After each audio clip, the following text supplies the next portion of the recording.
बिस्मिल्लाहिर्रहमानिर्रहीम अल्हम्दुलिल्लाहि कफ़ा व सलामुन अला इबादिल्लज़ीना इस्तफ़ा अम्मा बाद। अफ़ज़ा ऑनलाइन चैनल पर आप सभी हज़रात का इस्तक़बाल है। काफ़ी दिनों के बाद कुछ मशगूलियात की वजह से चैनल पर हाज़िर न हो सका। आज जिस अहम टॉपिक पर गुफ्तगू करनी है, इस अहम मौजू पर गुफ्तगू करनी है, आमतौर पर मस्जिद के ज़िम्मेदारान हज़रात और मुक़्तदी हज़रात ये सवाल भी करते हैं कि जो बच्चे मस्जिद नमाज़ पढ़ने के लिए आते हैं, ज़ाहिर है वो बच्चे हैं, उनसे शरारत भी करते हैं, उनसे शोरगुल भी होता है। तो बहुत से हज़रात पूछते हैं कि आया वो मस्जिद में आएँ या ना आएँ और कितने साल की उम्र के बाद वो मस्जिद आना शुरू करें। एक सवाल है। बाज़ मसाजिद में तो बाकायदा लड़कों को और बच्चों को, जो छोटे बच्चे होते हैं उनको कान पकड़ कर बाहर कर दिया जाता है, बड़ी डांट लगाई जाती है। एक मरतबा मैं एक मस्जिद में था, कई साल पहले की बात है, तो वहाँ एक साहब वहाँ जिसे जब नमाज़ खड़ी हुई तो कुछ बच्चों की आवाज़ें, हंसने की और बातें करने की आवाज़ें आईं, जिसकी आवाज़ पहली सब तक बल्कि इमाम तक पहुँच गई। तो जैसे इमाम साहब ने सलाम फेरा और फ़ौरन दो तीन, ज़ाहिर है कि हर मस्जिद में कुछ नमूने किस्म के लोग होते हैं, और वो खड़े हो गए और डांटना शुरू कर दिया, क्या तमाशा बना रखा है और मस्जिद क्या है। इस तरह डांट रहे थे, ऐसा लग रहा है जिसको डांट रहे हो बहुत ही समझदार है और अकल वाले। ज़ाहिर बच्चा है, उसके अंदर इतना शऊर तो है नहीं।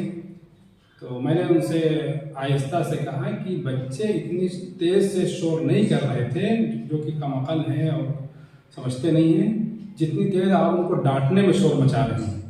तो ये हाल है। बाद मस्जिद में कुछ नमूने होते हैं इस किस्म के।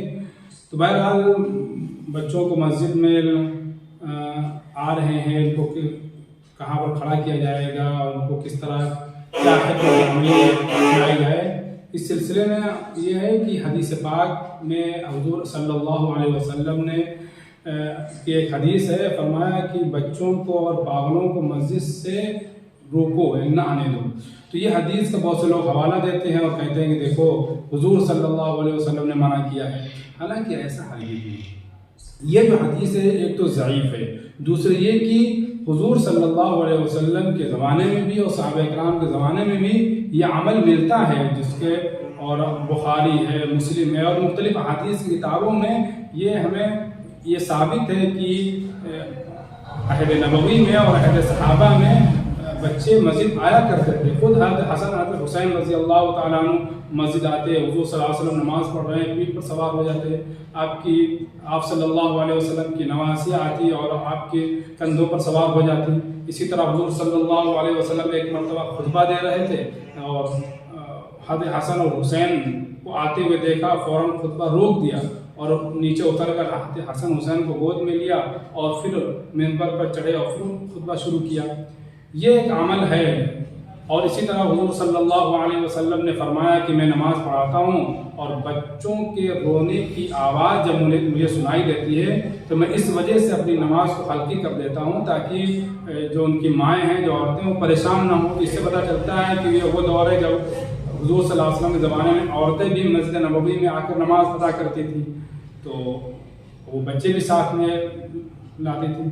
तो अब वो हदीस जिसमें मना किया गया और फिर ये अमल है, तो इसमें तदबीर की सूरत ये हो सकती है कि एक तो वो हदीस ज़ईफ़ है, दूसरी चीज़ ये है कि वो बच्चे जो जानते ही नहीं है कि मस्जिद क्या है, घर क्या है, जो पाकी और नापाकी को नहीं जानते हैं, वो मस्जिद आएंगे, उनको नहीं मालूम है कि पेशाब करने की जगह कौन सी है, और उनको कुछ मालूम ही नहीं है, वो जहाँ पाते पेशाब कर देते हैं, उनको इतना भी शौर नहीं है।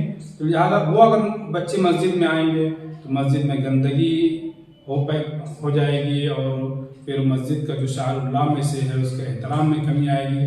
तो ऐसे बच्चों को जो मस्जिद और घर के फ़र्क को नहीं जानते हैं, जिनसे कभी ये अंदेशा रहता है कि इनसे गंदगी फैल सकती है, ज़ाहिर है इनकी उम्र 3 या 4 साल की होती है, ऐसे बच्चों को बिल्कुल न लाएँ, हरगिज़ न लाएँ, बल्कि उनको घर में रखें और घर का जो माहौल ऐसा बनाएं कि उनकी ज़हनी तरबियत होती रही। मसलन घर की ख़वातीन नमाज़ पढ़ेंगी और मर्द हज़रात नवाफिल का एहतमाम घर पर करेंगे, तो एक माहौल होगा कि बच्चा देखेगा कि ज़हनी तौर पर उसकी एक तरबियत होगी कि अच्छा नमाज़ पढ़ी जाती है, नमाज से पहले वज़ू किया जाता है, इस तरह की उसकी एक ज़हनी तरबियत भी होगी। जैसे कि बच्चा जुमे के दिन तैयार होता है क्योंकि उसको मालूम है कि उसके वालिद साहब जुमे की नमाज़ बड़े एहतमाम के साथ पढ़ने जाते हैं, तो अगर इसी तरह एहतमाम के साथ उसके वालिद हर 5 वक्त नमाज के लिए जाएँ तो बच्चे के अंदर भी ये बात बैठेगी कि हर रोज़ 5 वक्त की नमाज़ पढ़ना ज़रूरी है। तो बहरहाल घर में ऐसे बच्चों को रोकें और घर का ऐसा माहौल हो कि ज़हनी तौर पर उनकी इस तरह की तरबियत हो कि नमाज़ पढ़ी जाती है और किस तरह वज़ू किया जाता है, ये है। लेकिन बहुत से ऐसे बच्चे भी होते हैं जो 4-5 साल के होते हैं, लेकिन वो उनके अंदर इतना शऊर होता है कि वो ऐसी जगह पर पेशाब वगैरह नहीं करते हैं, तो उनमें कोई हर्ज नहीं है। अब आया कि वो बच्चे उम्र कितनी होनी चाहिए कि मस्जिद में आए, तो उसके लिए उम्र की कोई हाँ ये है कि हुजूर सल्लल्लाहु अलैहि वसल्लम फरमाया कि 7 साल की जब बच्चे हो जाए तो उनको मस्जिद लाया जाए। हालांकि 7 साल से पहले अगर 6 और 5 साल का भी बच्चा है और उसके अंदर शऊर इतना है कि वो घर और मस्जिद के फ़र्क को जानता है और वो मस्जिद में आकर वो गंदगी नहीं करेगा, तो वो बच्चा बहरहाल मस्जिद में आ सकता है। अब सवाल ये पैदा होता है बच्चे आते हैं तो फिर शोर हंगामा होता है, तो उस सिलसिले में क्या किया जाए, और लोग उनको डांटते हैं और कभी बाज़ मसाजिद में तो बोर्ड लगा देते हैं कि बच्चों को मस्जिद में आना बंद है, और कभी कभी कान पकड़ कर भगा दिया जाता है। ये सारी चीज़ें मिजाज शरीयत के खिलाफ हैं और ये वो लोग करते हैं जो जिनके अंदर अकल के नाम की कोई चीज़ ही नहीं है। वो बच्चे हैं, बच्चों के माने ही उनसे कोई चीज़ बचती नहीं है। लड़कों का मतलब यही है कि वो हमेशा लड़ते रहते हैं, तो थोड़ा बहुत शोर हंगामा हो गई, उसकी हिकमत अमली अपनाई जाए। अगर हम इसी तरह बच्चों को छोड़ दें और भगा देंगे तो जाहिर है फिर बच्चों के अंदर मस्जिद के ताल्लुक से नफरत से बैठ जाएगी। फिर हम आगे चलकर गश्त पर गश्त करते रहेंगे और बच्चों को लाने की कोशिश करेंगे, वो कभी मस्जिद नहीं आएंगे। इसीलिए खूब याद रखना चाहिए कि हम जो हरकत करते हैं या जो लोग हरकत करते हैं, मेरी बात जहाँ तक पहुँच रही है, मैं उनसे भी दरख्वास्त करूँगा कि उन हजरात को भी मेरी बात पहुँचा दें जो इस तरह डांट डपट करते हैं, बच्चों को मस्जिद से दूर करते हैं। उनसे मेरे ये वीडियो उन तक पहुँचा दें ताकि वो सुने कि हम बच्चों को हमें भगाना नहीं है, उनको तो मस्जिद के माहौल से करीब करना है ताकि आगे चलकर उनकी आदत पड़ जाए, आगे चलकर ये मस्जिद को आबाद करने वाले बन जाए। हमें हिकमत अमली इख्तियार करनी है। उसूल ये है कि पहली सफ बनाई जाए बालिगों की, फिर नाबालिग बच्चों की सफ बनाई जाए, लेकिन शोर शौक़ ना हो तो उसका आसान तरीका ये है, क्योंकि हुजूर सल्लल्लाहु अलैहि वसल्लम ने फरमाया कि इमाम के पीछे वो लोग खड़े हों जो बालिग हैं, ताकि अगर इमाम वगैरह को कुछ हदस लायक हो जाए या कोई ज़रूरत पेश आ जाए तो अपनी जगह पर किसी को खड़ा कर सके। तो इमाम के बिल्कुल पीछे तो नहीं, लेकिन पहली सफ के दोनों साइड दाएं और बाएं में और फिर दूसरी तीसरी सफ में बच्चों को मुंतशिर कर दें। तब बच्चों को मुंतशिर कर देंगे तो शोर हंगामा नहीं करेंगे। अगर आप बच्चों की सफ तनहा बना देंगे सबसे पीछे और कई बच्चे होंगे तो फिर वो शोर हंगामा भी करेंगे और शोरगुल भी करेंगे और एक दूसरे पर धक्कम-पेल भी करेंगे, वो सब कुछ करेंगे। तो अब उससे बचने के लिए तो एक तो तरीका ये कि अगर 1-2 बच्चे हों तो उनको तो हदीस से साबित है कि आप बड़ों के सब में खड़ा कर सकते हैं। अलबत्ता आज के दौर में चूंकि बच्चे शरारत ज़्यादा करते हैं तो फिर उनको सफ़ों में बिल्कुल इमाम के पीछे नहीं, लेकिन पहली सफ़ में दाएं बाएं और फिर दूसरी तीसरी सफ़ में उन बच्चों को मुंतशिर कर दें और बड़े लोग अपने साथ उन बच्चों को खड़ा कर लें, या जो सरपरस्त उन बच्चों के जो उनको साथ में लेकर आते हैं उनको साइड में लेकर खड़े हो जाएं। तो इससे फ़ायदा यह होगा कि बच्चे फिर शोर-गुल नहीं करेंगे। एक तो सूरत ये है। दूसरी सूरत ये है कि अगर उनको बच्चों की सब पीछे बनाई जा रही है तो 1-2 हजरात पीछे खड़े हो जाएं, इससे बच्चे शोर-गुल नहीं करेंगे, इत्मीनान के साथ नमाज आप पढ़ सकते हैं। लेकिन मैं तुरंत ये जो सफ़ों में यानी बालिग मर्दों में बच्चों को खड़ा करना है, तो इस सिलसिले में पहली बात तो ये याद रखिए कि बाद लोग कहते हैं कि अगर सफ़ में बच्चे आ जाते तो नमाज ख़राब हो जाती है। ऐसा हरगिज़ नहीं है, नमाज ख़राब नहीं होती है। आप इस दौर में उन बच्चों को खड़ा कर सकते हैं ताकि शोर शगफ न करें। यहाँ पर मैं मुनासिब समझता हूँ कि हज़रत मौलाना तकी उस्मानी साहब का फतवा भी जिक्र कर दूँ। इनामुल बारी जिल्द नंबर 3 और सफ़ा 591 वो लिखते हैं कि अब मुफ्ता भी कौल ये है कि बच्चों को पीछे खड़े ना करें वरना वो बहुत शरारत करते हैं, लिहाजा उनको सफ़ों में दाएं बाएं खड़ा किया जाए ताकि वो शरारत करके नमाज ख़राब ना करें। अल्लामा राफ़ई रहमतुल्लाह अलैह ने यह फतवा दिया है। वह कि तक़ी उस्मानी साहब ने अल्लामा राफ़ई रहमतुल्लाह अलैह के हवाले से, उनके फतवे के हवाले से ये बात कही है, बल्कि मुफ्ता बि कौल कहा है कि मुफ्ता बि कौल यही है कि बच्चों को तने तनहा अगर खड़े करेंगे तो नमाज खराब करेंगे। उनको आप अपनी दाएं बाएं अपनी सफ़ों में खड़ा करने, इससे बच्चे शोर नहीं मचाएंगे।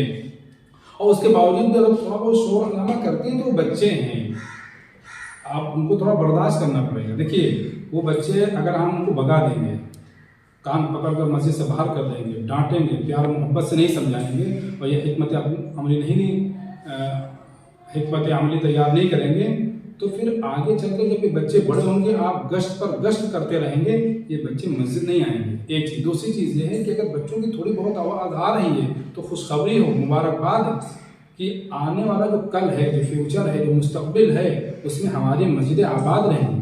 लेकिन अगर हमने बच्चों को भगा दिया वहाँ से और बच्चों की थोड़ी भी आवाज़ मस्जिद में नहीं आती है, कोई बच्चा है ही नहीं, सबको भगा दे रहे हैं, तो इसका मतलब ये है कि आने वाले जो कल है उसमें हमारी मस्जिदें बिल्कुल बर्बाद, बिल्कुल वीरान हो जाएंगी, कोई नमाज पढ़ने वाला नहीं होगा, गैर आबाद हो जाएंगी।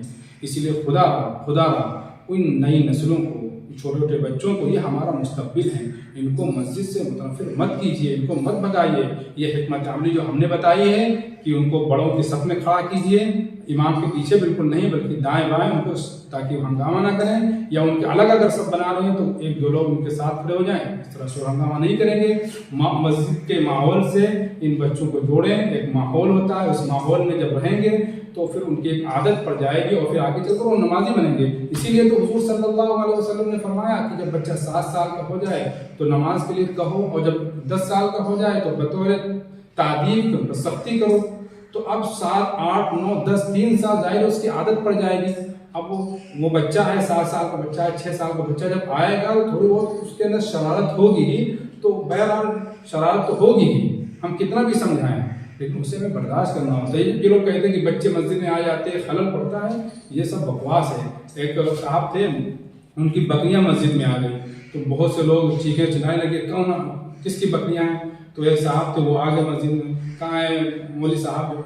और मुख्तदी हजरात से कहने लगी, आप लोग खफा मत हों, ये बकरियां हैं, इनके पर अकल है नहीं, ये मस्जिद आ गई हैं गलती से, मुझे कभी मस्जिद देखा हो तो बताइए। तो ये है कि बयान जिनके अंदर अकल शोर वाले लोग होते हैं वो इस तरह की हरकत नहीं करते हैं। मुझे उम्मीद है कि इस पर आप अमल करेंगे और बच्चों को मस्जिद के माहौल से जोड़ेंगे, ताकि बच्चों की जहनी तरबियत हो और आगे चलकर यह हमारी मस्जिदों को आबाद करने वाले बन जाएं। अल्लाह ताला हम सबको अमल की तौफीक अता फरमाए और अपने औलाद को मस्जिद के माहौल से जोड़ने की तौफीक अता फरमाए। व आखिरु दावाना अनिल हम्दुलिल्लाहि रब्बिल आलमीन।